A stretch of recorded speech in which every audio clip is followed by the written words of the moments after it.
নমস্কার বন্ধুরা, আমি মহুয়া। আপনারা আছেন কল্যাণী মায়ের রন্ধনশালাতে। আবারও চলে এলাম নতুন একটা রেসিপির সাথে। আর এটা নতুন রেসিপি বললে ভুল হবে, একদম পুরানো একটা রেসিপি, কিন্তু একদম ভিন্নভাবে আমি বানিয়েছি। তাই আপনাদেরকে রেসিপিটা শেয়ার করতে চলে এলাম। আশা করছি আপনাদেরও ভালো লাগবে। আজ আমি বানাতে চলেছি মোচার বড়া। আর এটা খেতে কিন্তু দারুণ লাগে। এর জন্য আমি সবার প্রথমে কিন্তু কলাইগুলোকে ভিজিয়ে নিয়েছিলাম।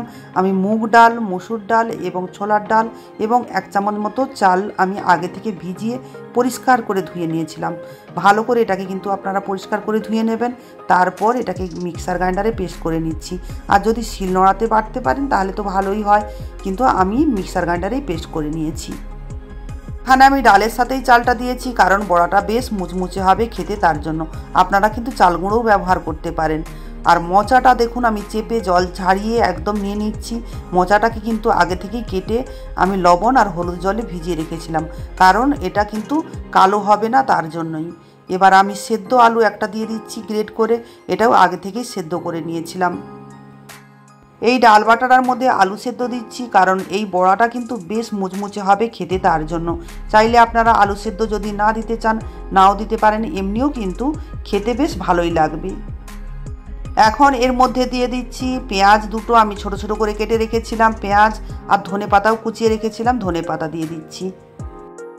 এবার আমি এতে একে একে মশলাগুলো দিয়ে দিচ্ছি। দিয়ে দিলাম 1 চামচ মতো আদা বাটা, আর তিল বাটাটা আমি দিয়ে দিচ্ছি 1 চামচ মতো।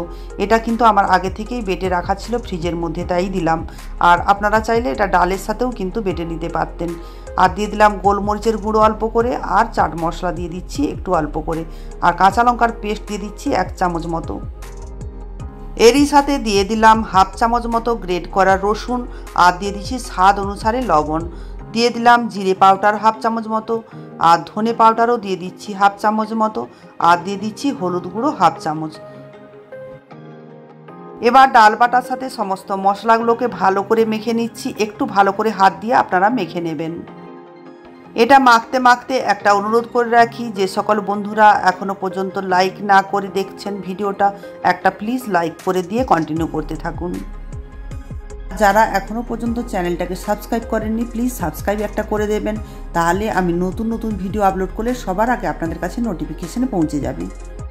এবার বড়াটা ভাজার জন্য আমি গ্যাসের উপরে একটা ফ্রাইং প্যান বসিয়ে দিয়েছি, তাতে দিয়ে দিলাম সাদা তেল।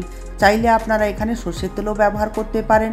আর খুব বেশি কিন্তু তেল দিইনি, একদম অল্প করে তেল দিয়েছি। এটা ডুবো তেলে কিন্তু ভাজার কোনো প্রয়োজন নেই। আর তেলটা গরম হয়ে যেতেই কিন্তু আমি দেখুন একটা একটা করে বড়া আমি ছেড়ে দিচ্ছি এটা ভাজার জন্য। আর গ্যাসের ফ্লেমটাকে এই সময় কিন্তু কমিয়ে রেখেছি, একদম হাই ফ্লেমে কিন্তু এটা ভাজবো না, এটা মিডিয়াম টু লোতে কিন্তু ভেজে নেব। বড়াটাকে ঠিক 2 মিনিট পরেই আমি উল্টো পিঠ এইভাবে উল্টিয়ে নিচ্ছি। এইভাবে আপনারা ওলট পালট করেই কিন্তু বড়াটাকে ভেজে নেবেন। আর একটু ধৈর্য ধরে ভেজে নেবেন, মুচমুচে করে ভেজে নেবেন, আর লাল লাল করে ভেজে নেবেন।